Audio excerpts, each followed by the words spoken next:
নমস্কার বন্ধুরা, আমাদের রান্নাঘরে তোমাদেরকে স্বাগত। আজকে আমাদের রান্নাঘরের রেসিপি হলো ভেটকি মাছের কাটা চচ্চড়ি। আশা করি শুনেই সকলকার জিভে জল এসে গেছে। এই কাটা চচ্চড়ির কিন্তু একটা আলাদা বৈশিষ্ট্যও আছে। মহানায়ক উত্তম কুমার এই ভেটকি মাছের কাটা চচ্চড়ি খেতে অত্যন্ত পছন্দ করতেন এবং সুপ্রিয়া দেবী তার রান্নাঘরে কিন্তু মাঝে মাঝে এই রেসিপিটি করে তাকে কিন্তু সার্ভ করতেন। আর যদি ভালো লেগে থাকে অবশ্যই একটা লাইক করে দিও।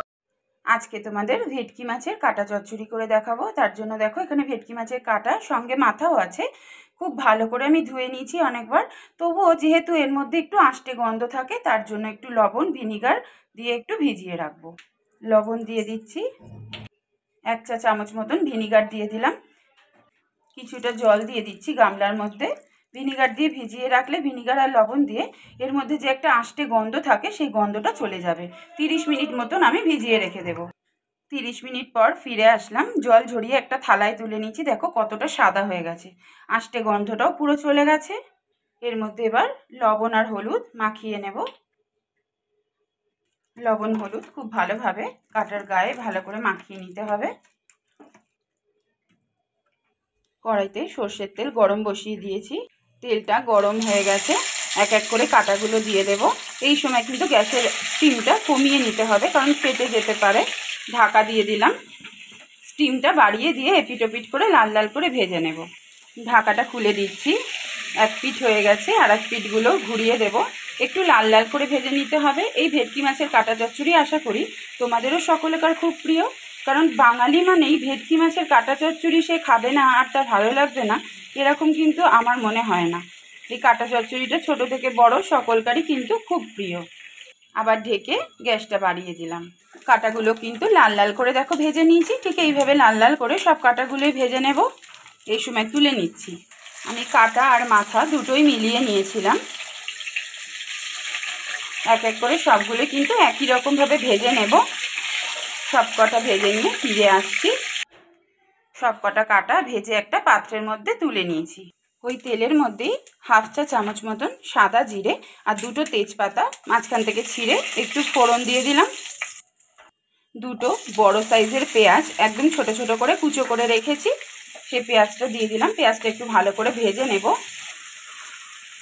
পেঁয়াজটা দেখো বাদামি কালার করে আমার ভাজা হয়ে গেছে। দুটো মাঝারি টমেটো একদম কুচো করে রেখেছি, টমেটোগুলো দিয়ে দিলাম। টমেটো আর পেঁয়াজ একসঙ্গে আবার নেড়ে কষিয়ে নেব খুব ভালো করে। সামান্য লবণ দিয়ে দিলাম। এই কাটা চচ্চড়িটা আমার বাবার বাড়ির ভীষণ রেওয়াজ ছিল। যে কোনো কিছু অকেশানেই এক গাদা করে কাটা নিয়ে আসতো, আর ঠাকুমা এরকম কাটা চচ্চড়ি বানাতো। বাবা কাকারা সব একসঙ্গে বসে বসে খেতো আর গল্প করতো। সেই দিনের সেই জমিয়ে আড্ডা, কাটা চচ্চড়ি খাওয়ার সঙ্গে যে জমিয়ে একটা আড্ডা হয়, সেগুলো কিন্তু এখনকার দিনে দেখো আমাদের জীবন থেকে হারিয়েই গেছে আস্তে আস্তে। এখন মানুষ মানুষের সঙ্গে সেইভাবে আর আলাপ আলোচনাও করতে পারে না, আর যেতেও পারে না। তাই নিজের বাড়িতেই সবাই এইভাবে বানিয়ে খাও, আর ঘরে যারা আছে তাদের সঙ্গে গল্প করো। পেঁয়াজ আর টমেটো কিন্তু খুব ভালোভাবে মজে গেছে। 1 চা চামচ রসুন বাটা এই সময় দিয়ে দেবো। রসুনটার কাঁচা গন্ধটা আগে একটু কষিয়ে নিচ্ছি যাতে চলে যায়। এই কাটা চচ্চড়িতে পেঁয়াজ রসুনটা একটু বেশি মাত্রায় দিতে হয়, কারণ আর খুব একটা মশলা তো এর মধ্যে পড়বে না। আপনি জিরে ধনের গুঁড়ো যেরম দেয়, এই কাটা চচ্চড়িটা এরকমই গা মাখা মাখা হবে। গরম গরম ভাত দিয়ে কিন্তু খেতে অসাধারণ লাগে। রসুনের কাঁচা গন্ধটা একদম চলে গেছে। এই সময় 1 চা চামচ আদা বাটাটা দিয়ে দিলাম। সব মশলার সাথে আদা বাটাটাও খুব ভালোভাবে কষিয়ে নিতে হবে। এই রান্নাটা কিন্তু একটু বেশি টাইম লাগবে করতে, কারণ কষানোটাই মেন। কাটাগুলো তো খুব ভালোভাবেই ভাজা আছে, এই কষাটা যত ভালো হবে তত খেতে ভালো হবে। সব মশলা থেকেই কাঁচা গন্ধগুলো চলে গেছে। এই সময় গুঁড়ো মশলাগুলো এক এক করে দিয়ে দেবো। 1/2 চা চামচ হলুদ গুঁড়ো দিলাম, লঙ্কার গুঁড়ো দিলাম 1/2 চা চামচ, ধনে গুঁড়ো 1/2 চা চামচের একটু কম দিলাম, জিরে গুঁড়ো 1/2 চা চামচের একটু কম দিলাম। স্বাদ মতন লবণটা এই সময় দিয়ে দিচ্ছি। গুঁড়ো মশলাগুলো খুব ভালোভাবে মশলার সাথে আবার একটু কষিয়ে নিতে হবে। এই সময় যদি জল লাগে অল্প অল্প করে জল ব্যবহার করতে হবে। অল্প অল্প করে জল ব্যবহার করে মশলাটা কষাতে হবে। মশলা থেকে দেখো খুব সুন্দরভাবে তেল রিলিজ করে গেছে, মশলাটা কষানো হয়ে গেছে। ওই কড়াইটা তো ছোট ছিল, তাই জন্য মশলাটা কষিয়ে আমি একটা বড় কড়াইতে নিয়ে নিলাম। কেন কাটাগুলো তো একটু খেলিয়ে ছড়িয়ে ভালো করে কষাতে হবে, ছোট কড়াইতে হলে ভেঙে যেতে পারে।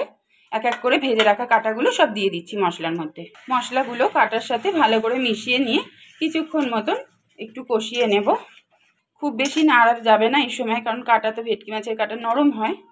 3 মিনিট মতন কষিয়ে নিয়েছি।